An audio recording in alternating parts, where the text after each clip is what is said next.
Hello. Pallavi. Pallavi कौन? तुम जिसके फोन का इंतजार कर रहे हो वो पल्लवी। अच्छा, मुझ में ऐसा क्या देखा जो देखते ही प्रपोज कर दिया? पहली बार जब तुम्हें देखा तो प्यार हो गया। Love at first sight. वो तो सिर्फ लड़कों को होता है। हे, सिर्फ तुम लड़कों को हो सकता है, हम लड़कियों को क्यों नहीं हो सकता? जितना सोचता हूँ उससे 2 कदम आगे ही निकलती है। अच्छा, तुम रहती कहाँ हो? Young women's hostel room number 114 Marine Lines post office के पीछे। विश्वास कैसे करूँ? विश्वास दिलाने के लिए क्या करना होगा? अभी तुम्हारे हॉस्टल आता हूँ, मिलो। क्या कहा अभी? 7 बजे के बाद बाहर जाना अलाउड नहीं है। मैं नहीं आ सकती। झूठों के पास बहाना तैयार होता है। झूठ नहीं कह रही, सच में। 10 मिनट में तुम्हारे हॉस्टल पहुंच रहा हूँ। सी यू। अरे अरे, मैंने कहा ना मैं नहीं आ सकती। सुनो तो। हेलो, अकड़ू कहीं का।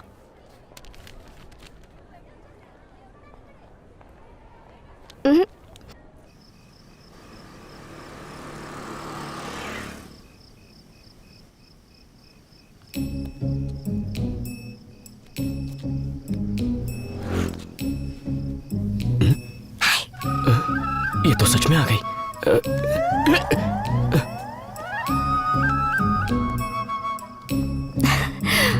मैं सच कह रही थी ना, अब तो विश्वास करते हो। तो और क्या करना पड़ेगा? सुपर वुमन की तरह जंप मार के वापस जाओ। मैं इतनी सज धज के आई हूँ और तुम मुझे वापस जाने के लिए कह रहे हो? चलो। चल हट, मैं इस शहर को जानता भी नहीं। अरे तो मैं हूँ ना, चलो। नहीं यार, नहीं हो। कहाँ गई? जल्दी चलो। अरे चलो ना, वरना हमारी वार्डन आ जाएगी। बस बस यहीं रोक दो। आओ बैठो ना।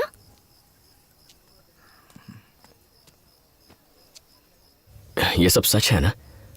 ऐसा ना हो कि अचानक नींद खुल जाए और ये एक सपना निकले। मैं सपना नहीं, हकीकत हूँ।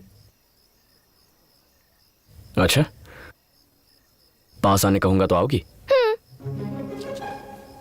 और पास आने कहूं तो? अगर मैं किस करूंगा तो चलेगा क्या? पक्का करूंगा? पक्का ना?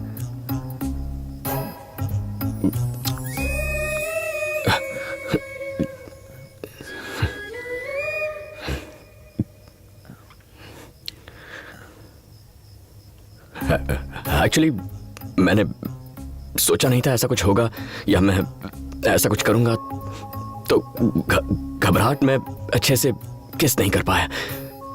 अगर एक और चांस मिले तो मैं अच्छे से प्रॉपरली। इतना मत सोचो, किस कर लो।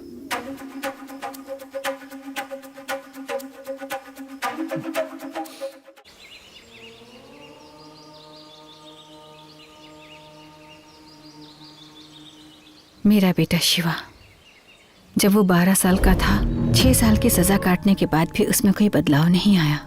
वो आज भी वैसे ही कपड़े पहनता है। घर में इतनी गाड़ियां हैं, फिर भी मिनी बस में ट्रैवल करता है।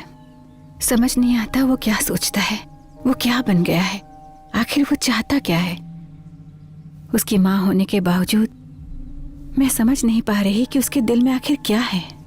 जीतने के लिए वो किसी का भी कत्ल कर सकता है। अगर जीत के लिए उसके अंदर ऐसी ही तड़प रही तो आप ही बताइए वो एक सुखी जीवन कैसे जी पाएगा गुरुजी। मैं डरती हूँ उसका यह जुनून उसे बर्बाद न कर दे। आप मेरी मदद कीजिए गुरुजी।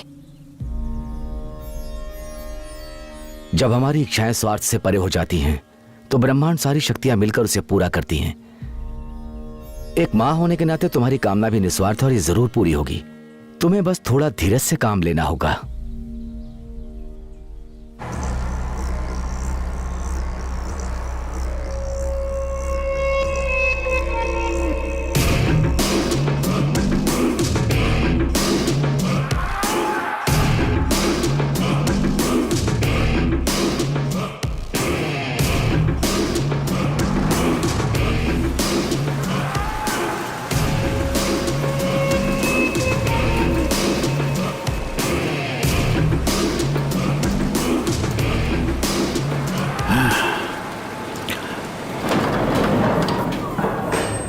शिवा, पता है, मुझे पता है तुम कौन हो और ये भी पता है कि यहाँ क्यों आए हो।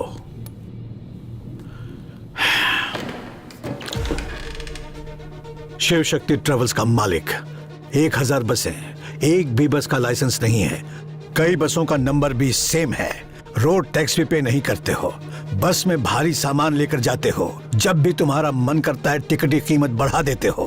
अगर किसी अफसर ने परेशान किया तो रिश्वत देकर उसे खरीद लेते हो। नहीं बिका तो उसका ट्रांसफर हो जाता है। तो पूरी रिसर्च हो चुकी है मेरे बारे में। मेरी बायोग्राफी लिख सकते हो तुम? क्यों, है ना? तो आपको क्या लगता है मैं यहां क्यों आया हूं? 3 महीने पहले 40 लोग मारे गए थे जब तुम्हारी बस में आग लगी थी। डीजल टैंक में लीकेज, ब्रेक भी फेल, इमरजेंसी एग्जिट जो खुला ही नहीं। उनके मौत के जिम्मेदार तुम थे क्योंकि तुम्हारी बस रोड के लायक फिट नहीं थी।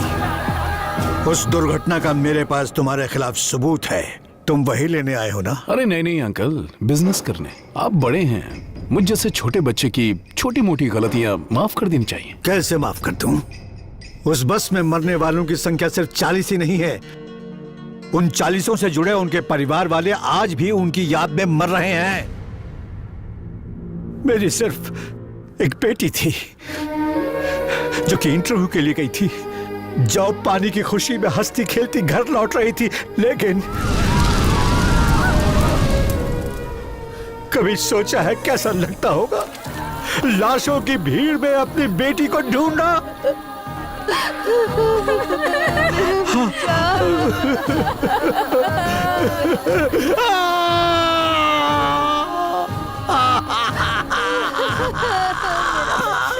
Sad, very sad. अंकल की ये सारी बातें सुनकर मेरा दिल भर आया है।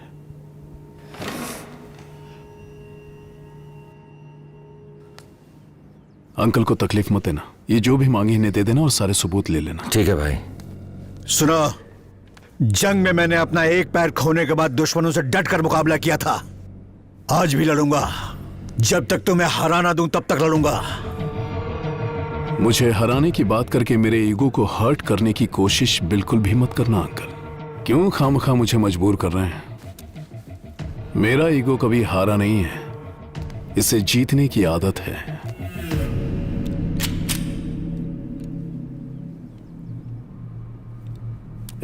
मैं मरा तो जीत मेरी होगी? नहीं भाई,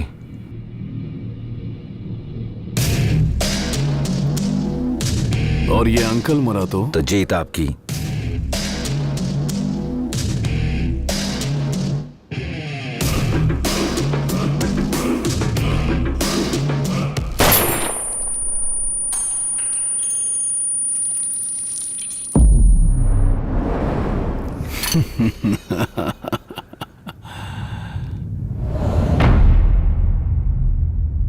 सारे सबूतों को जला देना, कुछ भी बचना नहीं चाहिए।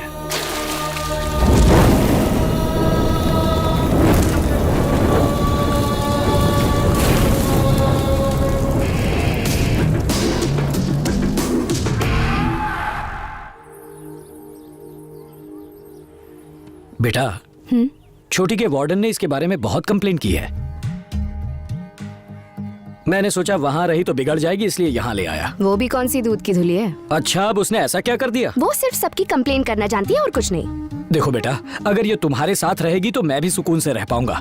वैसे भी इसका ये कॉलेज का आखिरी साल है। उसके बाद एक अच्छे से लड़के से इसकी शादी करवा दूं, फिर मेरी जिम्मेदारियां खत्म। आप चीनी की चिंता बिल्कुल मत कीजिए, इसका ख्याल मैं रखूंगी। मुझे बस यही सुनना था। सुन ज्योति, तेरी शादी को 4 साल हो गए हैं, अभी तक बच्चों के बारे में नहीं सोचा? तुम हर बात पे मुस्कुरा देती हो, बिल्कुल भी नहीं बदली तुम। क्यों मुन्ना, कोई जॉब ढूंढा या ऐसे ही भटक रहे हो? ऐसे ही क्यों भटकूंगा सर, गर्लफ्रेंड के साथ भटकता हूँ, बहुत बिजी हूँ। तुम्हारी गर्लफ्रेंड? शारदा, बहुत अच्छा जोक है, सुनोगी तो पूरे रास्ते हंसोगी।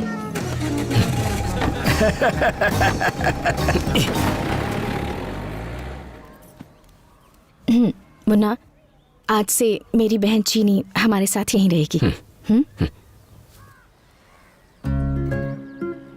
इसका मतलब अब उस महारानी के लिए मुझे 2 प्याज 4 टमाटर ज्यादा काटने पड़ेंगे। ठीक है, ये ऐसी है, पता नहीं इसकी बहन कैसी होगी।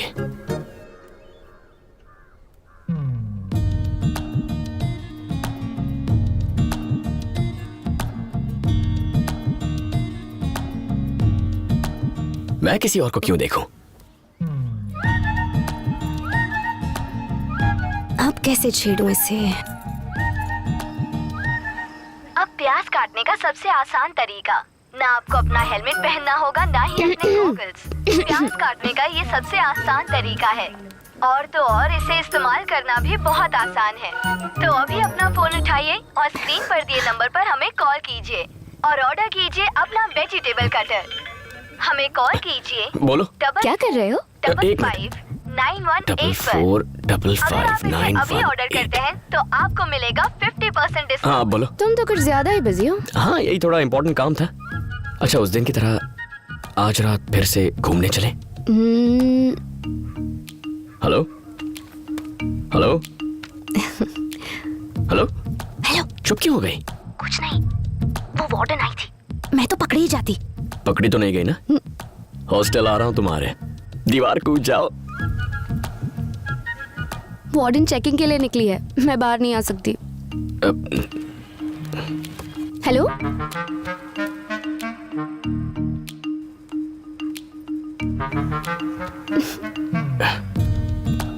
हेलो। क्या हुआ? यहाँ मेरे सर पे भी एक वार्डन बैठी है। दीदी आ गई थी क्या? दीदी? सॉरी, मेरा मतलब तुम्हारी भाभी। ओ हाँ। हमारी वार्डन फिर से राउंड पर निकली है, कल बात करते हैं। भाई ठीक है, यहाँ भी झांसी की रानी घूम रही है। Bye bye.